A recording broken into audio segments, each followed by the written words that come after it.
All right, let's dive into something pretty fascinating today. We're looking at the unwritten syllabus by Rouse to figure out a huge question. What actually holds us together?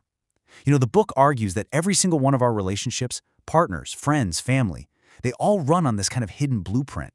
And if you can understand that blueprint, you've found the key to why some connections last a lifetime and others just don't. And that brings us to this question, one that I'm sure so many of us have wrestled with. You've got love, you've got compatibility, you've got a shared history. On paper, everything looks perfect. But then, when life gets really hard, the whole thing just seems to crack. Why? Why does that happen? Well, here's the big idea from the book. Love is kind of like the energy in a relationship, but it's not the structure. To make it through the tough times, that connection needs a solid framework. Something real to hold it all together when things get messy. So, what is this structure made of? The book uses this absolutely brilliant metaphor, relational mortar. Just think about it for a second. If you just stack a bunch of bricks on top of each other, what do you have? A pile. It's the mortar between the bricks that turns it into a strong wall, something that can actually handle some weight. And you got to pay attention to the key phrase here, behavioral bonds. This isn't about feelings that come and go or being in a good mood. Relational mortar is about the consistent things we actually do. It's all about the actions that build that safety and trust day after day.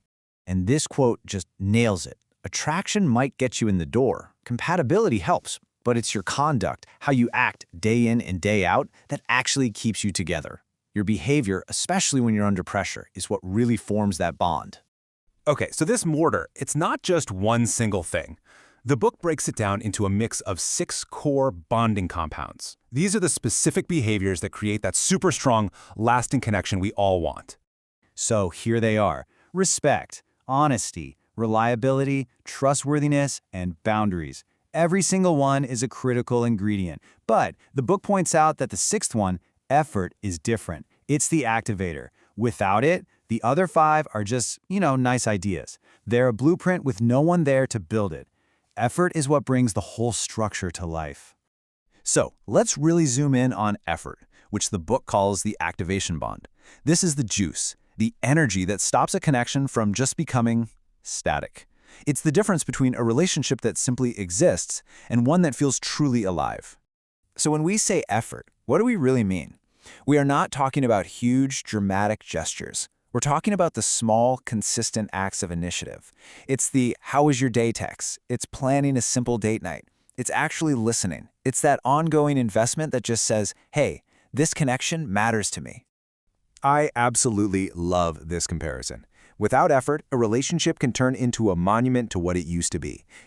Solid, maybe even impressive from a distance, but it's cold. It's unchanging. But with effort, it becomes a living structure, something that's always adapting and growing and breathing. It's responsive. So what happens when that effort starts to fade? The book gives us this perfect case study of how even a really strong relationship can begin to crumble once that activation bond weakens. Okay, so let's meet Alex and Priya. They're 12 years in, they've got a solid foundation, they definitely still love each other, but the connection just felt flat, exhausted. The spark was totally gone. And it wasn't because of some big blow-up or betrayal. Nope. It was the slow, quiet disappearance of the small efforts. Here was the real problem. It had become totally one-sided. Priya was the only one putting in the energy. Alex had just stopped doing all those small but vital things. No more check-in texts, no planning weekends, no little gestures. She was basically carrying the entire emotional weight of the relationship, and she felt completely drained and empty. The connection had become a monologue. So how did they turn it around? It wasn't with a fancy vacation or expensive gifts. They came up with a simple, practical, and, this is the most important part, a reciprocal rule. Just look at how simple this is. It's not rocket science. One intentional text a day from each of them, and one low-key thing to do together planned each week. The magic here is the mutual participation. It's not a chore list, it's a shared promise to keep the energy flowing both ways. And the results were, wow, almost immediate.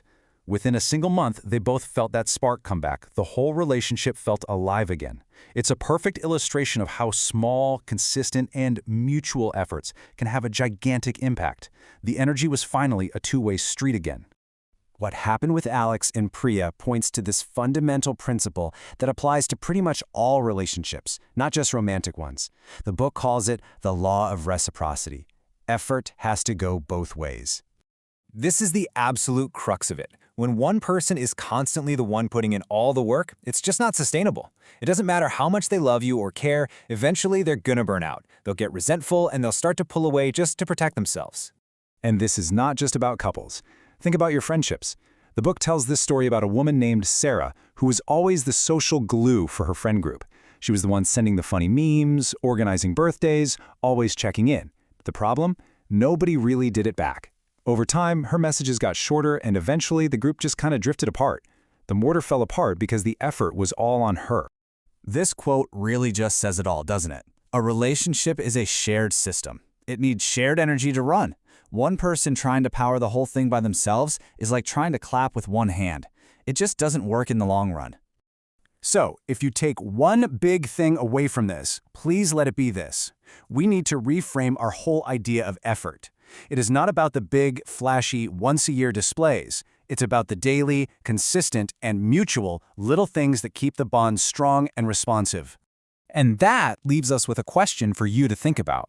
In your most important connections, is the flow of effort a monologue where one person does all the talking? Or is it a conversation? Because that answer, well, it tells you everything you need to know about the real strength of your relational mortar.